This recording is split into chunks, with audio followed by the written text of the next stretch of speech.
അപ്പോൾ നമുക്ക് ഇനി മൈക്രോസോഫ്റ്റ് വേർഡിനെ പറ്റി പഠിച്ചു തുടങ്ങാം. അപ്പോൾ മൈക്രോസോഫ്റ്റ് വേർഡ് എന്ന് പറയുന്നത് ഫസ്റ്റ് നമുക്ക് ഇത് ഏത് കമ്പനിയുടെ പ്രൊഡക്റ്റ് ആണെന്ന് നോക്കാം. ഇത് മൈക്രോസോഫ്റ്റ് എന്ന് പറയുന്ന കമ്പനിയുടെ പ്രൊഡക്റ്റാണിത് മൈക്രോസോഫ്റ്റ് വേർഡ്. ഓക്കെ, അപ്പോൾ ഈ മൈക്രോസോഫ്റ്റ് എന്ന് പറയുന്ന കമ്പനിയുടെ ഒരു കമ്പനി മൈക്രോസോഫ്റ്റ് ഓഫീസ് എന്ന് പറയുന്ന ഒരു പാക്കേജായിട്ടാണ് ഇത് കൊടുക്കുന്നത്. ഓക്കെ, ഇപ്പോൾ ഈ പാക്കേജിനകത്ത് ധാരാളം സോഫ്റ്റ്വെയർ വരുന്നുണ്ട്. അതായത് മൈക്രോസോഫ്റ്റ് വേർഡ് വരും, അതുപോലെ തന്നെ മൈക്രോസോഫ്റ്റ് എക്സൽ വരും, അതുപോലെ തന്നെ മൈക്രോസോഫ്റ്റ് ആക്സസ് വരും, അതുപോലെ തന്നെ Microsoft office power point presentation വരും. അപ്പോൾ ഇങ്ങനെ ധാരാളം സോഫ്റ്റ്വെയറിൻ്റെ ഒരു പാക്കേജായിട്ടാണ് മൈക്രോസോഫ്റ്റ് ഇത് കൊടുക്കുന്നത്. അപ്പോൾ ഈ പാക്കേജിനെ പറയുന്ന പേരാണ് മൈക്രോസോഫ്റ്റ് ഓഫീസ് എന്നുള്ളത്.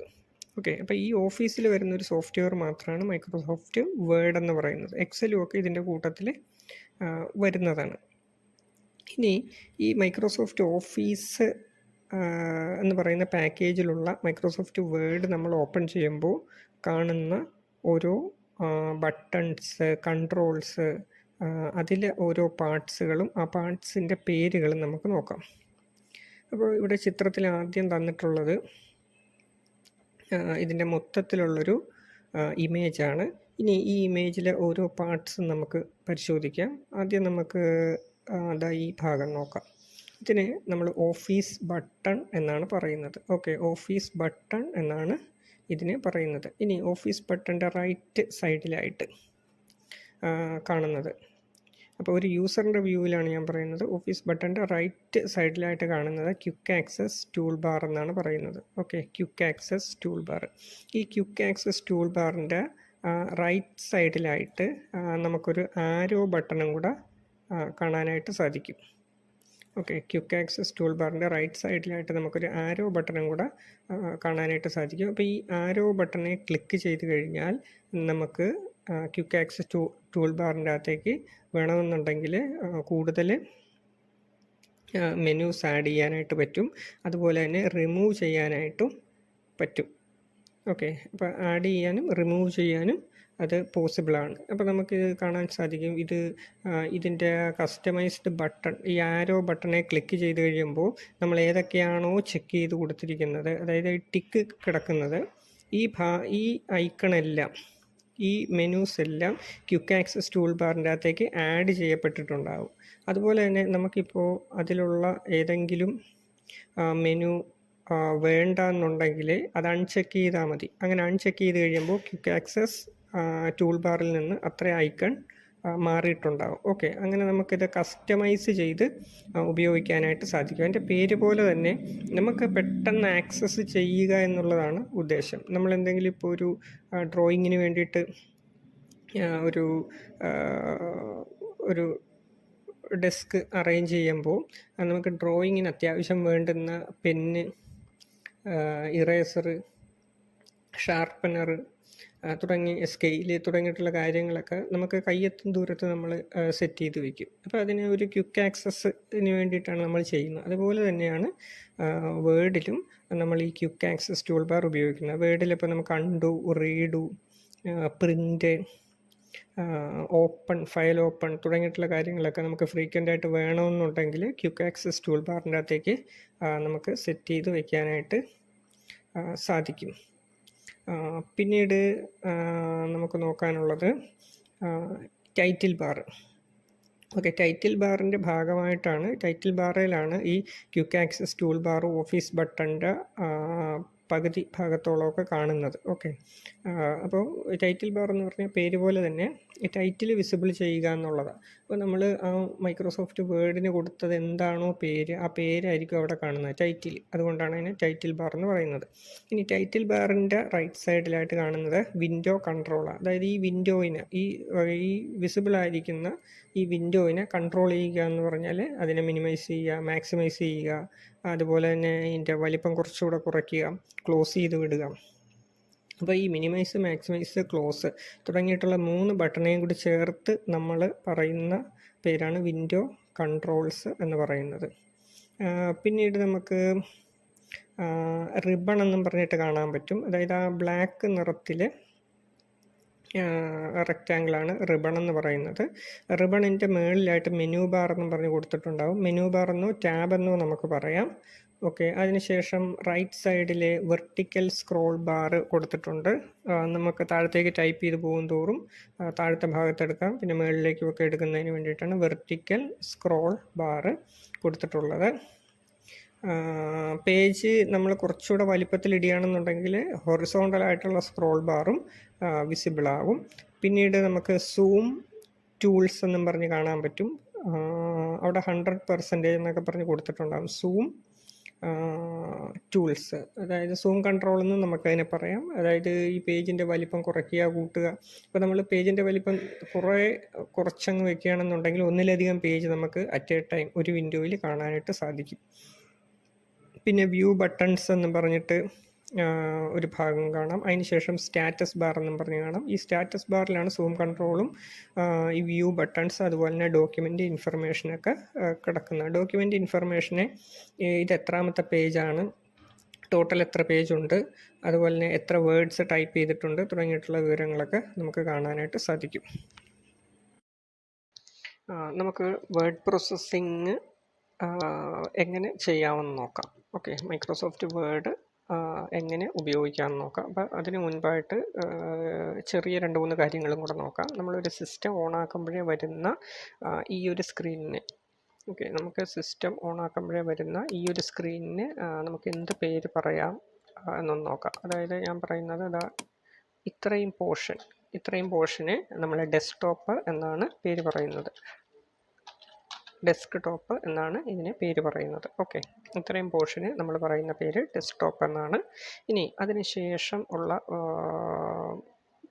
കാര്യങ്ങളും കൂടെ നമുക്ക് നോക്കാം. ഇപ്പോൾ ഡെസ്ക്ടോപ്പിൻ്റെ താഴത്തുള്ള ഈ പോർഷന് നമ്മൾ പറയുന്ന പേര് ടാസ്ക് ബാർ എന്നാണ് നമ്മളതിന് പറയുന്ന പേര്. ഓക്കെ, ടാസ്ക് ബാർ എന്നാണ് പറയുന്നത്.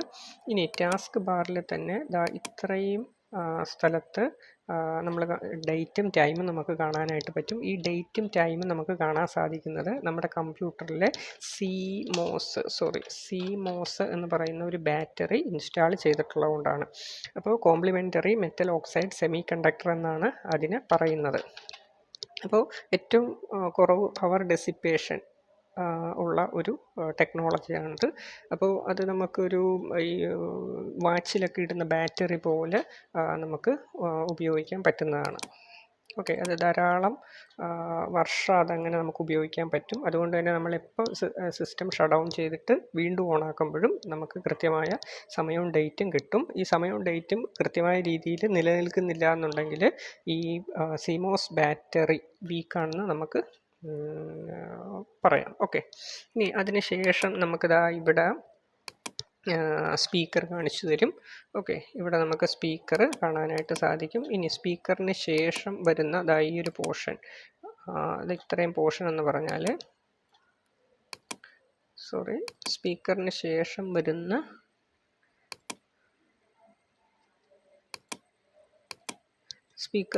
വരുന്ന ഈ ഒരു പോർഷൻ എന്ന് പറഞ്ഞാൽ നമ്മൾ ഇൻ്റർനെറ്റ് കണക്ടിവിറ്റിയാണ് കാണിക്കുന്നത്. കുറച്ചുകൂടെ സ്പെസിഫിക് ആയിട്ട് പറഞ്ഞാൽ LAN കേബിൾ കണക്ട് ചെയ്തിട്ടുണ്ട് എന്നാണ് അത് കാണിക്കുന്നത്. LAN കേബിൾ കണക്ട് ചെയ്തിട്ടുണ്ട് എന്നാണ് അത് കാണിച്ചു തരുന്നത്. ഓക്കെ, അപ്പോൾ നമുക്ക് വയേർഡായിട്ടും കണക്ട് ചെയ്യാൻ പറ്റും, വയർലെസ് ആയിട്ടും കണക്ട് ചെയ്യാൻ പറ്റും. ഇത് വയേർഡായിട്ട് കണക്ട് ചെയ്തിട്ടുള്ളതുകൊണ്ടാണ് കാണിക്കുന്നത്. അതായത് ഒരു LAN കേബിളും ആ LAN കേബിളിൻ്റെ അറ്റത്ത് RJ45 എന്ന് പറയുന്ന ജാക്കുമാണ് ഈ കാണിച്ചു തന്നിട്ടുള്ളത്. ഞാനിപ്പോൾ സിസ്റ്റത്തിൽ നിന്ന് ഫിസിക്കലി ഒരു LAN കേബിൾ ഡിസ്കണക്ട് ചെയ്ത് കാണിച്ചു തരാം. അങ്ങനെ ഡിസ്കണക്ട് ചെയ്യുമ്പോൾ ഈ എംബ്ലം മാറിയിട്ടുണ്ടാവും. അതായത് ഇപ്പോൾ ഇൻ്റർനെറ്റ് അവൈലബിൾ അല്ല എന്നാണ് കാണിക്കുന്നത്. ഇപ്പോൾ നമ്മളൊരു 10 കമ്പ്യൂട്ടർ 11 കമ്പ്യൂട്ടർ ഒരു സ്വിച്ച് വഴിയോ ഹബ്ബ് വഴിയോ കണക്ട് ചെയ്താലും ഇൻ്റർനെറ്റ് ഇല്ലെങ്കിൽ പോലും ഈ കണക്റ്റഡ് എന്നുള്ള ഈ ഒരു ഇത് വരും. ഓക്കെ, എന്നിരുന്നാലും നമുക്ക് ഇൻ്റർനെറ്റ് വരികയാണെന്നുണ്ടെങ്കിൽ ഈ ഒരു സിമ്പൽ കാണിക്കും, ഇല്ലാത്ത പക്ഷം ഇല്ല എന്ന് തന്നെ നമുക്കിപ്പോൾ മനസ്സിലാക്കാം. ഓക്കെ, ഇനി അതിന് ശേഷം ഞാൻ ചെയ്യുന്ന ഇതേ ക്ലിക്ക് ചെയ്തിട്ട് ഇവിടെ നിന്ന് വൈഫൈ അങ്ങ് കണക്ട് ചെയ്ത് കൊടുക്കുകയാണ്. വൈഫൈ കണക്ട് ചെയ്ത് കൊടുത്തു. അങ്ങനെ കണക്ട് ചെയ്ത് കഴിയുമ്പോൾ ഇപ്പോൾ വൈഫൈ വഴിയാണ് ഇൻ്റർനെറ്റ്. അപ്പോൾ വൈഫൈ വഴി ഇൻ്റർനെറ്റ് വരുമ്പോൾ വൈഫൈയുടെ എംബിളാണ് ഇത് കാണിക്കുന്നത്. ഓക്കെ, അപ്പോൾ ഇനി ഞാൻ വൈഫൈ അങ്ങ് ഓഫ് ചെയ്യാണ്. വൈഫൈ ഓഫ് ചെയ്തതിന് ശേഷം വീണ്ടും ഞാൻ ലാൻ കേബിൾ റീകണക്ട് ചെയ്യുകയാണ് സിസ്റ്റത്തിൽ. അത് സി പി യുവിലാണ് ചെയ്ത് കൊടുക്കുന്നത്. അങ്ങനെ സി പി യുവിൽ റീകണക്ട് ചെയ്ത് കഴിഞ്ഞപ്പോൾ വീണ്ടും നമുക്ക് പഴയ സിമ്പിൾ വന്നു. അപ്പോൾ ഇപ്പോൾ നമുക്ക് ഇൻ്റർനെറ്റ് കണക്ഷൻ വന്നു എന്ന് നമുക്ക് മനസ്സിലാക്കാനായിട്ട് പറ്റും. ഓക്കെ, ഇനി അതിന് ശേഷം ഇതൊക്കെ നമ്മൾ നോക്കുന്നത് ടാസ്ക് ബാറിലാണ്. അതിനുശേഷം നമുക്ക് ലാംഗ്വേജ് ഇവിടെ കാണിച്ചു തരുന്നുണ്ട്. ഇവിടെ ഇംഗ്ലീഷ് ഇംഗ്ലീഷ് IN എന്നാണ് കാണിച്ചു തരുന്നത്. അതായത് എന്താണ് ഇന്ത്യ എന്നുള്ളതാണ് IN എന്നും പറഞ്ഞിട്ട് കിടക്കുന്നത്. ഇപ്പോൾ നമ്മൾ യുണൈറ്റഡ് സ്റ്റേറ്റ് എടുത്തു കഴിഞ്ഞാൽ ഇന്ത്യ US എന്നും പറഞ്ഞിട്ട് വന്നിട്ടുണ്ടാവും. ഓക്കെ, ഇന്ത്യ US എന്നും പറഞ്ഞിട്ട് വന്നിട്ടുണ്ടാവും. ഇനി അതുപോലെ തന്നെ നമുക്ക് മലയാളം പല ലാംഗ്വേജ് കിട്ടും. അപ്പോൾ ഇംഗ്ലീഷ് ആയിരിക്കും ബൈ ഡിഫോൾട്ടായിട്ട് വരുന്നത്. അതിനുശേഷമുള്ള ലാംഗ്വേജുകൾ എടുക്കുന്നതിന് വേണ്ടിയിട്ട് നമുക്ക് ഓപ്ഷനുണ്ട്. ഒരു ലാംഗ്വേജ് മാത്രമല്ല, നമുക്ക് ഒന്നിലധികം ലാംഗ്വേജ് എടുക്കാം. ഹിന്ദി, അറബി, അങ്ങനെ ധാരാളം ഭാഷ ഇവർ തരുന്നുണ്ട്. ഇനി ബാക്കി നമ്മൾ ഇങ്ങോട്ട് വരുമ്പോൾ ഈ പോർഷനിൽ കാണുന്നതൊക്കെ നമുക്ക് ഐക്കൺസ് എന്ന് പറയാം. ഈ പോർഷനിൽ കാണുന്നതിനെയൊക്കെ നമുക്ക് ഐക്കൺസ് എന്ന് പറയാം. ഓക്കെ, അപ്പോൾ ഈ ഐക്കണൊക്കെ നമ്മൾ പിൻ ചെയ്ത് വെച്ചിരിക്കുകയാണെന്ന് വേണം പറയാനായിട്ട്. ഓക്കെ, ഈ ഐക്കണൊക്കെ നമ്മൾ പിൻ ചെയ്ത് വെച്ചിരിക്കുകയാണെന്ന് വേണം പറയാനായിട്ട്. നമുക്ക് വേണമെന്നുണ്ടെങ്കിൽ അൺപിൻ ചെയ്ത് മാറ്റുകയും ചെയ്യാം. നമുക്ക് എളുപ്പത്തിന് ക്ലിക്ക് ചെയ്തെടുക്കുന്നതിന് വേണ്ടിയിട്ട്. അതായത് ഇവിടെ കൊടുത്തിരിക്കുന്നതാണ് വിൻഡോസിൻ്റെ ബട്ടൺ. വിൻഡോസിൻ്റെ എംബ്ലോം ഇത് തന്നെയാണ്. നമ്മൾ യൂസ് ചെയ്യുന്ന ഓപ്പറേറ്റിംഗ് സിസ്റ്റം വിൻഡോസ് ഓപ്പറേറ്റിംഗ് സിസ്റ്റമാണ്. അത് മൈക്രോസോഫ്റ്റ് എന്ന് പറയുന്ന കമ്പനിയുടേതാണ്. ഓക്കെ, അതൊരു ഓപ്പൺ സോഴ്സ് സോഫ്റ്റ്വെയർ അല്ല, അതൊരു പ്രൊപ്രിയേറ്ററി സോഫ്റ്റ്വെയർ ആണെന്ന് നമുക്ക് പറയാം. അതായത് ഒരാളുടെ ഓണർഷിപ്പിലിരുന്നിട്ട് നമ്മൾ പൈസയ്ക്ക് വാങ്ങുന്നതിനെയാണ് നമ്മൾ പ്രൊപ്രിയേറ്ററി എന്ന് പറയുന്നത്. ഓക്കെ, ഇപ്പോൾ ലിനക്സ് ഒക്കെ ആണെന്നുണ്ടെങ്കിൽ ഓപ്പൺ സോഴ്സാണ്, നമുക്ക് പൈസ കൊടുക്കേണ്ട, ഫ്രീ ആയിട്ട് അവൈലബിൾ ആണ്. ഓക്കെ, ഇത്രയും കാര്യങ്ങളാണ് ഈ ഡെസ്ക്ടോപ്പുമായിട്ട് ബന്ധപ്പെട്ട് നമുക്ക് പറയാനുള്ളത്. ഈ ഡെസ്ക്ടോപ്പിലും വേണമെന്നുണ്ടെങ്കിൽ നമുക്ക് എന്ത് ചെയ്യാം, ഫയൽ ക്രിയേറ്റ് ചെയ്യാനായിട്ട് പറ്റും. ഞാൻ ഒരു ഫയലും കൂടെ ക്രിയേറ്റ് ചെയ്ത് കാണിക്കാം. ഈ ന്യൂവിൽ നിന്ന് ഇവിടെ നോക്കിയാൽ മൈക്രോസോഫ്റ്റ് ഓഫീസ് വേർഡ് ഡോക്യുമെൻറ്റ്, ഇതാണ് നമ്മൾ പഠിക്കാൻ പോകുന്ന ആപ്ലിക്കേഷൻ സോഫ്റ്റ്വെയർ. ഇത് കൂട്ടത്തിൽ തന്നെ Microsoft office power point presentation ഉണ്ട്, മൈക്രോസോഫ്റ്റ് ഓഫീസ് എക്സൽ വർക്ക്ഷീറ്റ് ഉണ്ട്, മൈക്രോസോഫ്റ്റ് ആക്സസ്, അങ്ങനെ ഓരോന്നൊക്കെ ഉണ്ട്. അപ്പോൾ അതൊക്കെ മൈക്രോസോഫ്റ്റ് ഓഫീസ് എന്ന് പറയുന്ന പാക്കേജിൽ പെടുന്ന ആപ്ലിക്കേഷൻ സോഫ്റ്റ്വെയറുകൾ ആണ്. അപ്പോൾ ഇതാണ് നമ്മൾ പഠിക്കാൻ പോകുന്നത്. അതായത് ക്ലിക്ക് ചെയ്തപ്പോൾ വന്നു, ഞാനൊരു പേര് കൊടുക്കുകയാണ് C1, എന്നിട്ടൊരു എൻ്റർ അടിക്കുമ്പോഴത്തേന് ആ പേര് സേവ് ആവും. ഇല്ലെങ്കിൽ മാറ്റി ക്ലിക്ക് ചെയ്താലും മതി. എന്നിട്ട് ഡബിൾ ക്ലിക്ക് ചെയ്ത് കഴിയാൻ നേരത്ത് ആ ഒരു ഫയൽ നമുക്ക് ഓപ്പൺ ആയിട്ട് വരും. അപ്പോൾ ഇതിപ്പോൾ ഡെസ്ക്ടോപ്പിൽ തന്നെ എന്ത് ചെയ്തിരിക്കുകയാണ്, ആ ഒരു ഫയൽ ക്രിയേറ്റ് ചെയ്തിരിക്കുക. ഇത് വേണമെന്നുണ്ടെങ്കിൽ